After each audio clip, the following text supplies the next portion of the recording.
उसका answer Bhitarkanika national park था। ये आगे का पार्ट है। ब्राह्मणी नदी और बैतरणी नदी समुद्र में प्रवाहित होने से पूर्व भीतरकनिका नामक स्थान पर मिलती है। भीतरकनिका वन्य जीव तथा जैव विविधता से संबंधित सुरक्षित क्षेत्र है। ब्राह्मणी नदी को झारखंड में दक्षिणी कोयल के नाम से जाना जाता है। निम्नलिखित पर विचार कीजिए। चमगादड़, भालू, कृंतक, रोडेंट। उपयुक्त में से किस प्रकार के जंतु में शीत निष्क्रियता की परिघटना का प्रेक्षण किया जा सकता है? पहला, केवल 1 और 2। दूसरा, केवल 2। सी, 1 और 2, 3। और डी, शीत निष्क्रियता उपयुक्त में से किसी में नहीं प्रेक्षित की जा सकती है। इसका आंसर है सी, 1, 2 और 3। चमगादड़ और भालू और रोडेंट कृंतक में शीत निष्क्रियता की परिघटना का प्रेक्षण किया जा सकता है। गिलहरी, भालू और कुछ कीटभक्षी चमगादड़ों को जब गर्म मौसम के आहार सर्दियों में नहीं मिलते हैं तब वे शीत निष्क्रियता का सहारा लेते हैं। मतलब शीत ऋतु में निष्क्रिय पड़े रहना। शीत निष्क्रियता की स्थिति में इन प्राणियों का ताप गिरकर आश्रय स्थल के ताप के बराबर हो जाता है, श्वसन मंद हो जाता है, उपापचय घटता है और ये उसी वसा के सहारे जीवित रहते हैं जो शीत निष्क्रियता के पूर्व उनके शरीर में संचित हो जाती है। जो उनमें वसा रहता है, फैट, उनसे वो जीवित रहते हैं पूरे शीत ऋतु में। यहाँ उल्लेखनीय है कि कृंतक, रोडेंट्स गण में गिलहरियां, छछूंदर, मस्ट रैट्स, चूहे, रैट्स, मूसक, माइस आदि स्तनधारी प्राणी आते हैं। नेक्स्ट, किस पर्यावरण में जय द्रव्यमान का वार्षिक उत्पादन न्यूनतम होता है? ए, गहरे सागर, बी, प्रेरी, सी, पतझड़ी वन, डी, टैगा। जय द्रव्यमान का वार्षिक उत्पादन न्यूनतम होता है गहरे सागर में, मतलब महासागर में। Option A. उनकी उत्पादकता सबसे कम होती है। जय द्रव्यमान के उत्पादन की दृष्टि से उष्णकटिबंधीय वर्षावन प्रथम स्थान पर आते हैं। गहरे सागर में वार्षिक स्तर पर नगण्य जय द्रव्यमान उत्पादन होता है और सबसे अधिक उष्णकटिबंधीय वर्षावन। जैव विविधता दिवस मनाया जाता है ऑप्शन के हिसाब से 29 दिसंबर। नहीं तो ऐसे विश्व में 22 मई को भी मनाया जाता है।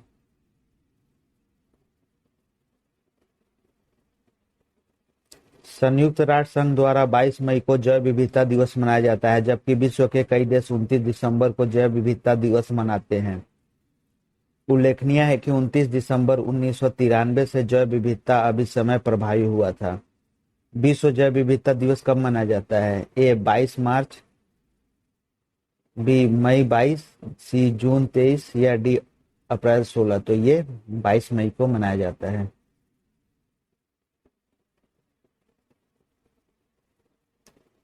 जैव विविधता संबंधी मुद्दों पर जागरूकता एवं समझ को बढ़ाने के उद्देश्य से संयुक्त राष्ट्र ने 22 मई को अंतर्राष्ट्रीय जैव विविधता दिवस घोषित किया है। टुमारोज बायोडायवर्सिटी पुस्तक की लेखिका हैं ए, वंदना शिवा, बी के शर्मा या स्वामीनाथन या डी, मेधा पाटकर। जो टुमारोज बायोडायवर्सिटी पुस्तक की लेखिका है वंदना शिवा। टुमारोज बायोडायवर्सिटी पुस्तक प्रकाशन वर्ष 2000 वंदना शिवा द्वारा लिखित है, जो एक सक्रिय पर्यावरण कार्यकर्ती और भूमंडलीयकरण विरोधी लेखिका है।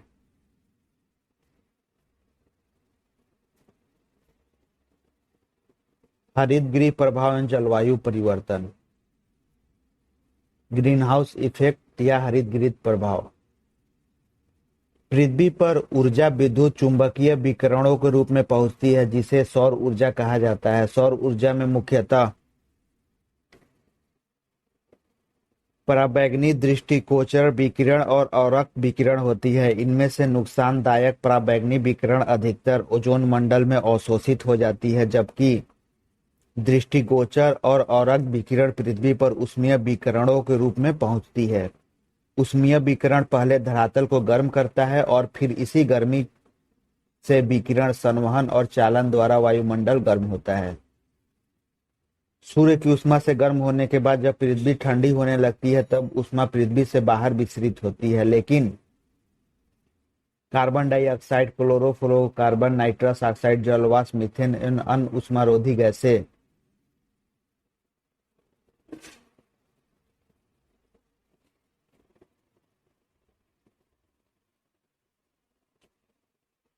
मीथेन एवं अन्य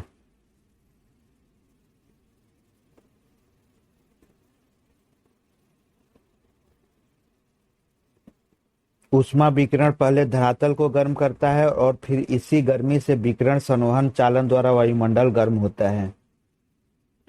सूर्य की ऊष्मा से गर्म होने के बाद जब पृथ्वी ठंडी होने लगती है तब ऊष्मा पृथ्वी से बाहर विसरित होती है, लेकिन carbon dioxide, chlorofluorocarbon, nitrous oxide, जलवाष्प, मीथेन और अन्य ऊष्मारोधी गैसें इस ऊष्मा का कुछ भाग अवशोषित कर लेती है, लेकिन शेष बची ऊष्मा को पुनः धरातल को वापस कर देती है, जिससे वायुमंडल के निचले भाग में अतिरिक्त ऊष्मा एकत्रित हो जाती है। पृथ्वी की ऊष्मा औरक विकिरण के रूप में विकिरित होती है, जिससे लगभग 90% भाग को वायुमंडल से उपस्थित कार्बन डाइऑक्साइड गैस अवशोषित कर लेती है। विगत कुछ वर्षों में इन ऊष्मारोधी गैसों की मात्रा वायुमंडल में बढ़ जाने के कारण वायुमंडल के औसत ताप में वृद्धि हो गई है, जिसे भूमंडलीय तापन अथवा ग्रीन हाउस कहा जाता है।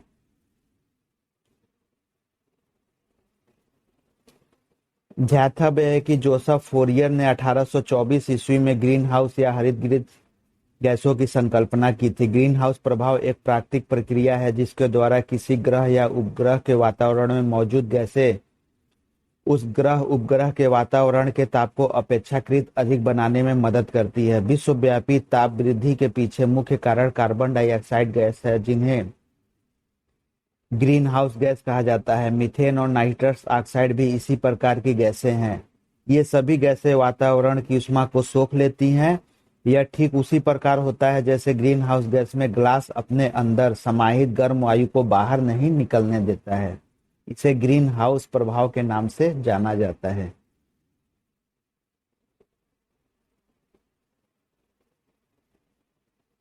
ग्रीन हाउस प्रभाव में वायुमंडलीय गैसों, मुख्यतः कार्बन डाइऑक्साइड द्वारा औरक विकिरण को अवशोषित कर लिए जाने से वायुमंडल का ताप बढ़ जाता है। सौर विकिरण, परावर्तित सौर विकिरण, बाहर जाता हुआ औरक विकिरण, ग्रीन हाउस गैसों द्वारा अवशोषित औरक विकिरण, पृथ्वी के तापमान में बढ़ोतरी।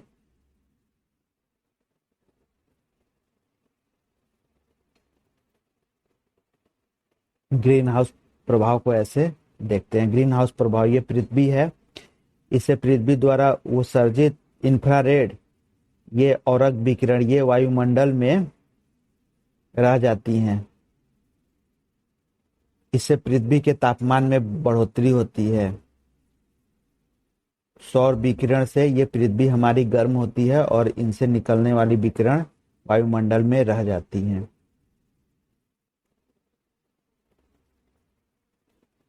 अतः ग्रीन हाउस गैसें वायुमंडल में उपस्थित वह गैसें हैं जो तापीय औरक विकिरण के रेंज के अंतर्गत विकिरणों को अवशोषण एवं उत्सर्जन करती है।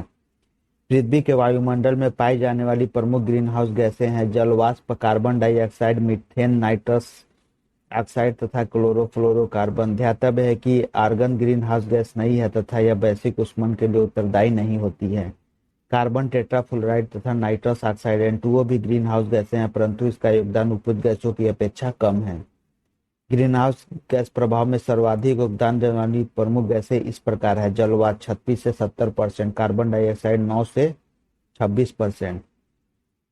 जलवाष्प सबसे ज्यादा ग्रीन हाउस गैस इफेक्ट देता है 36 से 70% और कार्बन डाइऑक्साइड 9 से 26%। उसके बाद मीथेन 4 से 9%, फिर ओजोन 3 से 60%।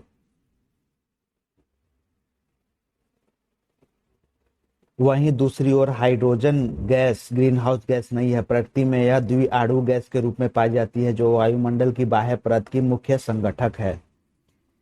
IPCC inter governmental panel on climate change द्वारा चिन्हित 6 प्रमुख ग्रीन हरितगृह गैसों में मीथेन, क्लोरोफ्लोरोकार्बन तथा नाइट्रस ऑक्साइड शामिल है, जबकि sulphur dioxide greenhouse gas नहीं है। यह अम्ल वर्षा के लिए प्रमुख उत्तरदायी गैस है। ग्रीन हाउस गैसों में प्रत्यक्ष रूप से शामिल गैसें निम्न प्रकार हैं: carbon dioxide, methane, nitrous oxide, N2O, CFC, SFNF आदि। जबकि अप्रत्यक्ष रूप से शामिल गैसें निम्न हैं: nitrogen oxide, carbon monoxide, non methane volatile organic compounds तथा सल्फर डाइऑक्साइड SO2।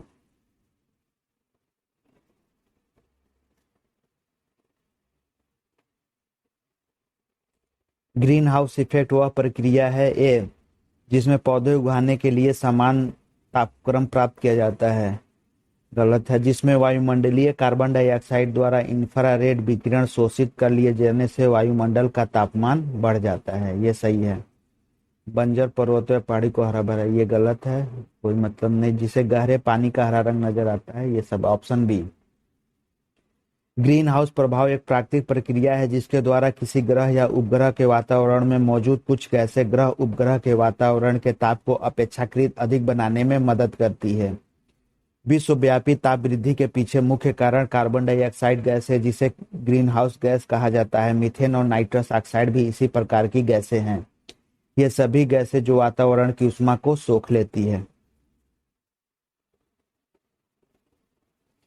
हरितगृह प्रभाव का अर्थ है ए वायुमंडल में ग्रीन हाउस गैसों के घनीकरण के वायुमंडल के तापमान को बढ़ाना, बी बढ़े हुए तापमान में सब्जियों तथा फूलों का उत्पादन, सी शीशे के मकानों में खाद्य फसलों का उत्पादन, या डी ऊपर में से कोई नहीं। तो हरितगृह प्रभाव का अर्थ है वायुमंडल में ग्रीन हाउस गैसों के घनीकरण के कारण वायुमंडल में तापमान को बढ़ाना। वायुमंडल में ग्रीन हाउस गैसों के घनीकरण के कारण वायुमंडल में तापमान के बढ़ाना, यही हरितगृह ग्रीन हाउस का इफेक्ट भी है।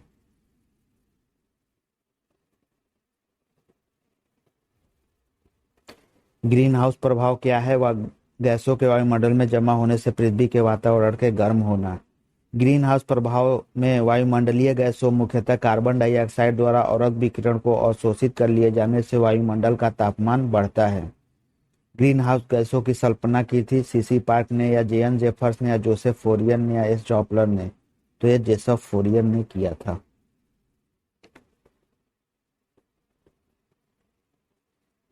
ग्रीन हाउस गैसों की संकल्पना की थी जोसेफ फोरियर ने। जोसेफ फोरियर ने 1824 ईस्वी में ग्रीन हाउस गैस या हरितगृह गैसों की संकल्पना की थी। पर्यावरण में ग्रीन हाउस प्रभाव में वृद्धि होती है कार्बन डाइऑक्साइड के द्वारा। ये तो इजी।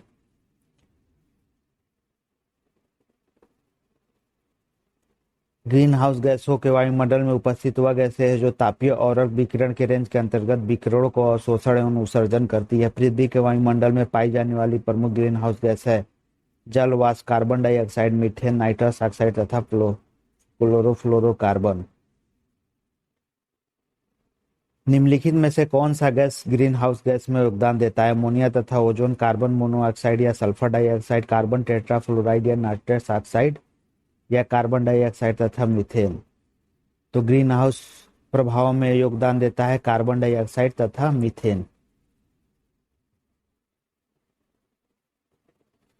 ग्रीन हाउस प्रभाव में सर्वाधिक योगदान देने वाली प्रमुख गैसें इस प्रकार है: जल वाष्प 36 से 70%, कार्बन डाइऑक्साइड 9 से 26%, मीथेन 4 से 9% और ओजोन 3 से 7%। कार्बन टेट्राफ्लोराइड तथा नाइट्रस ऑक्साइड भी ग्रीन हाउस गैसें हैं, परंतु इनका योगदान उपरोक्त गैसों की अपेक्षा कम है, अतः सभी विकल्प डी होगा।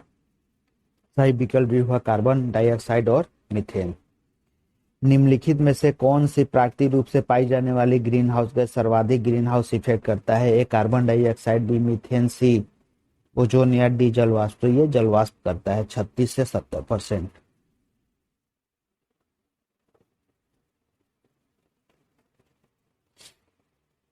ग्रीन हाउस गैसों में मुख्य घटक होता है carbon dioxide, B methane, C nitrous oxide, या डी ओजोन, या उपयुक्त में से कोई नहीं। ग्रीन हाउस गैसों में मुख्य संगठन होता है उपयुक्त में से कोई नहीं।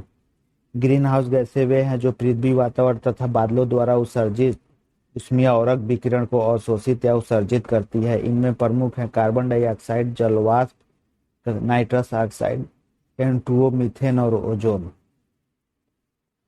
निम्नलिखित में से कौन एक वैश्विक ऊष्मन के लिए उत्तरदायी नहीं है?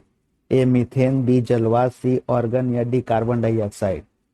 तो ऑर्गन उत्तरदायी नहीं है, बाकी मीथेन, जलवाष्प, कार्बन डाइऑक्साइड ये वैश्विक ऊष्मन के लिए, ग्रीन हाउस इफेक्ट के लिए उत्तरदायी हैं।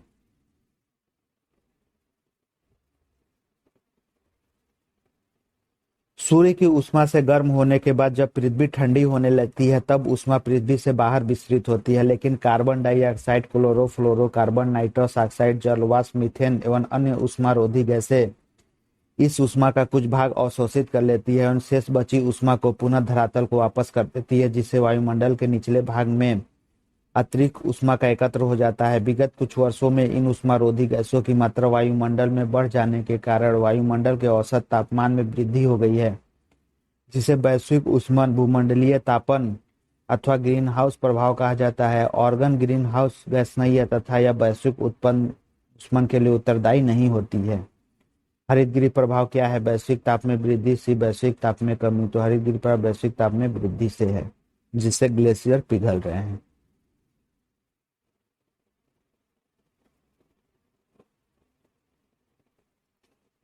ये ऑप्शन एक। निम्नलिखित में से कौन एक पदार्थ सार्वत्रिक तापमान उत्पन्न करने में योगदान नहीं करता है? सल्फर तथा नाइट्रोजन के ऑक्साइड, मीथेन, कार्बन डाइऑक्साइड या जलवाष्प। तो नहीं करता है सल्फर तथा नाइट्रोजन के ऑक्साइड, बाकी मीथेन, कार्बन डाइऑक्साइड और जलवाष्प